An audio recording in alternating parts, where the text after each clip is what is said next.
ధర్మవరం నియోజకవర్గ ప్రజలందరికీ నమస్కారం. నేను మీ కేతిరెడ్డి వెంకట్రామరెడ్డి మాట్లాడుతున్నాను. నా రాజకీయ ప్రస్థానం 2006లో మొదలైంది.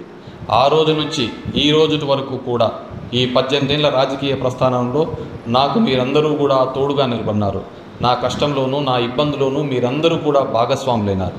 అదేవిధంగా నేను కూడా మీ అందరి కష్టాల్లోనూ మీకు ఏ ఇబ్బంది ఉన్నా కూడా అందుబాటులో ఉండి మీ కష్టం నా కష్టంగా భావించి మీకు అన్ని విధాలుగా తోడుగా నిలబడడం జరిగింది. నేను మీ యొక్క అండదండలతో ఈ నెల 24వ తేదీ బుధవారం రోజున వైఎస్ఆర్ కాంగ్రెస్ పార్టీ తరపున నామినేషన్ వేయబోతున్నాను. కాబట్టి ఆ నామినేషన్ వేసే కార్యక్రమానికి మీరందరూ కూడా హాజరు కావాలని కోరుతున్నాను. శివానగర్ శివాలయం దగ్గర నుంచి మొదలై శివానగరు తేరు బజార్ మీదుగా పిఆర్టీ సర్కిల్ నుంచి కళాజ్యోతి అదేవిధంగా పోలీస్ స్టేషన్ సర్కిల్ వరకు ఈ ర్యాలీ కొనసాగుతుంది. కాబట్టి